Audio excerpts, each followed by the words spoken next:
Hello everyone, welcome to my channel Seema's রান্নাঘর। আজ আমি আবার তোমাদের সামনে চলে এসেছি।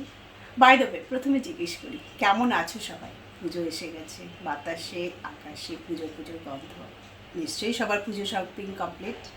তাই আজ আমি তোমাদের সামনে নিয়ে এসেছি পুজোয় চট জলদি ব্রেকফাস্ট করে খাওয়ার একটা রেসিপি, ইনস্ট্যান্ট রাওয়া ধোসা। আর এটা খুব তাড়াতাড়ি হয়ে যায়। এমনি নর্মাল ধোসা বানানোর জন্য আগের দিন ভিজিয়ে রাখা, আবার ওটাকে ফার্মেন্টেশনের ব্যাপার অনেক কিছু আছে। বাট ইনস্ট্যান্ট রাওয়া ধোসা তুমি 10 মিনিটসে বানিয়ে ফেলতে পারবে। প্রিপারেশনটা 10 মিনিটস লাগে, বাস তারপর দেখে নাও বাকিটা। আর মুখে কিছু বলবো না, করে দেখাবো। চলো তাহলে আমরা শুরু করে দিই।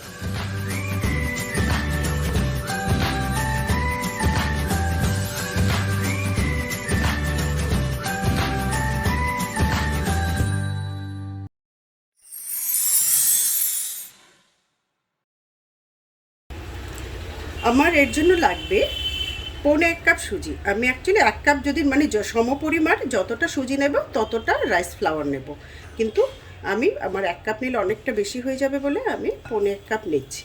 তো আমি 1.25 কাপ সুজি নিলাম, তার সাথে আমি রাইস ফ্লাওয়ার নেব সমপরিমাণ। আমি রাইস ফ্লাওয়ার নিয়ে নিয়েছি, তার মানে 1.25 কাপ সুজির সাথে 1.25 কাপ আমি নিয়েছি রাইস ফ্লাওয়ার। এর সাথে আমি তারও হাফ নিয়ে নিয়েছি ময়দা।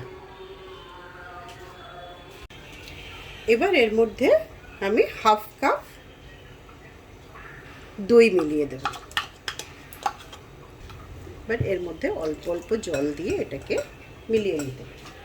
এটাকে খুব ভালো করে মিলিয়ে নিতে হবে যাতে কোনো লাম্পস না থাকে, এরকম। কিন্তু অল্প অল্প জল দিয়ে মেলাতে হবে। একবারে বেশি জল দিলে এটাতে ভালো করে মেলানো যাবে না, তখন লাম্পস এসে যাবে।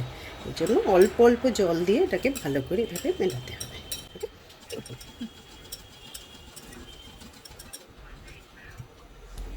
এটা খুবই পাতলা হবে। সো দেখো একদমই পাতলা, সুন্দর করে মিশে গেছে সব। এবার এটাকে আমরা ঢেকে রেখে দেবো 15 মিনিটসের জন্য রেস্টে। এর জন্য আমি নিয়ে নেব রোস্টেড পিনাটস আর রোস্টেড ছোলা। সমপরিমাণে আমি দুটো নিয়েছি, তার সাথে আমি দুটো কাঁচা লঙ্কা নিয়ে নেব। স্বাদ মতো নুন, হাফ লেবু আমরা রস করে দিয়ে দেব, 1 স্পুন দই দেব, হাফ স্পুন জিঞ্জার দিয়ে দিলাম, হাফ স্পুন এটার মধ্যে সুগার দিয়ে দিলাম। এটার মধ্যে অল্প জল অ্যাড করে দেব। এবার আমরা এটা মিক্সিতে খুব ভালো করে পেস্ট বানিয়ে নেব। এবার দেখো এটা এরকম দরদরা আছে, এটার মধ্যে এবার একটু জল মেশাবো, মিশিয়ে আবার এটাকে একটু পেস্ট করব।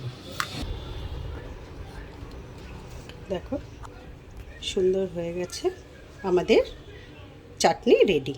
এবার এটার মধ্যে আমরা শুধু তড়কা দেবো, ব্যাস সুন্দর স্মেল চলে আসবে, চাটনি রেডি।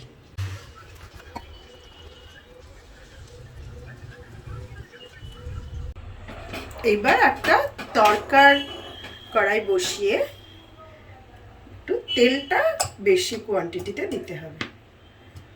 তেল দিয়ে দিলাম, তেলটা গরম হতে হবে। এবার তেলটা ভালো করে গরম হলে পরে আমরা এর মধ্যে ব্যাস সরষে অ্যাড করে দেবো, দুটো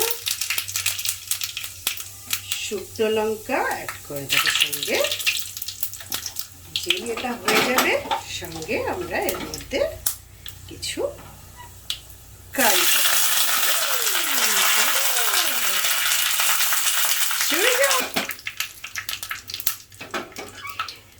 হিং থাকলে একটু 1 চিমটে অ্যাড করে দিতে পারো, যদি না থাকে স্কিপ করতে পারো। আমার কাছে নেই, আমি স্কিপ করে দিলাম। এইবার এটা চাটনির মধ্যে ঢেলে দেবো।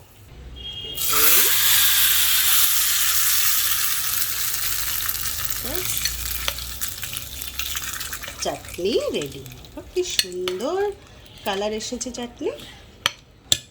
এবার এটাকে আমরা ঢেকে রেখে দেব আমাদের ব্যাটার রেডি হয়ে গেছে রেস্টে থেকে। এইবার আমরা কিছু ভেজিটেবল অ্যাড করে নেব এর মধ্যে। আমি প্রথমের মধ্যে অনিয়ন দিয়ে দিলাম। আচ্ছা, এটা কিন্তু অপশনাল, যে যেই রকম চাও সেভাবে। কেউ চাইলে বিনা ভেজিটেবলও করতে পারো।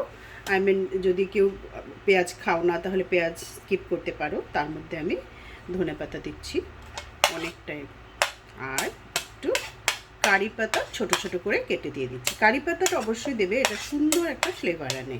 আর আমি ছোটো ছোটো করে একটু টমেটো দিয়ে দিচ্ছি। টমেটোটা চাইলে স্কিপ করতে পারো, কারণ টমেটোটা ক্রিস্পিনেসে একটু দেরি করে আনতে, বুঝতেই পারছো, একটু জল ছেড়ে দেয়। এবার এটাকে ভালো করে মিশিয়ে নেব। এবার দেখো এটা কিন্তু অনেকটাই মোটা আছে, এবার এটাকে পাতলা করতে হবে। পাতলা মানে আমরা যেমন লস্যি খাই না, ওই রকম একদম পাতলা, মাঠার মতো পাতলা করতে হবে। আর একটু জল মেশাতে হবে, এটাতে আরও জল মিশিয়ে দেবো।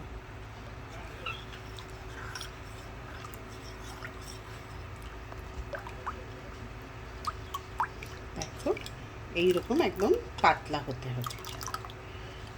চলো এবার আমরা আমাদের ধোসা বানিয়ে নেব। ধোসার ইম্পর্টেন্ট হলো ধোসার যেটা তাওয়া আমরা নেব সেটা খুব ভালো করে গরম করতে হবে। মিডিয়াম টু লো ফ্লেমে এটাকে খুব ভালো করে, তারপর একটু তেল দিয়ে এটাকে গ্রিস করে নিতে হবে। একটা টিস্যু পেপার দিয়ে এটা এভাবে ভালোভাবে মুছে দিলাম। এবার একটু জল দিলে বুঝবে এইরকম হয়েছে মানে ধোসার তাওয়া আমাদের রেডি। আবার একবার এটাকে ভালো করে গ্রিস করে নিলাম।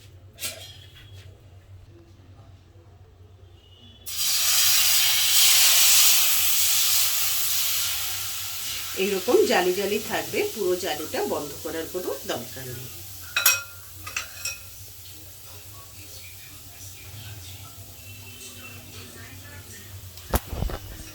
ব্যাস, এইবার আমরা গোল্ডেন ফ্রাই হওয়া পর্যন্ত অপেক্ষা করব। আর উপর থেকে এটার মধ্যে একটু আমরা বাটার দিয়ে দেবো। যার যেমন ইচ্ছে, যদি বাটার না পছন্দ হয়, তেল দিয়ে করতে চাও, তাহলে তোমরা একটু তেল এর মধ্যে ছড়িয়ে দেবে। ধোসার সাথে বাটারের টেস্টই আলাদা, দারুণ লাগে খেতে। ব্যাস, এবার আমরা অপেক্ষা করব গোল্ডেন ফ্রাই হওয়া পর্যন্ত। তো আমাদের আনাদার ধোসা রেডি, ডান।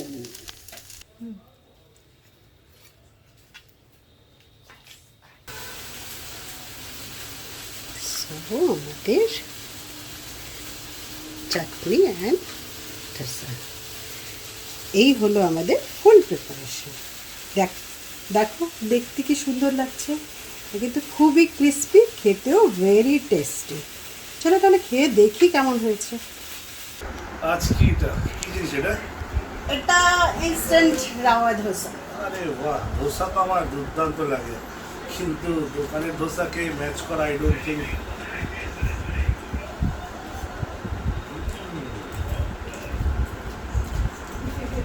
বেশ ভালো তো, আরো পাবো তো সীমা? না হ্যাঁ, না নাকি এই দুটোতে আমার হবে না। দারুণ খেয়ে তো, সেই ছোটবেলায় শ্রীরামের বাড়িতে খেতাম ধোসা।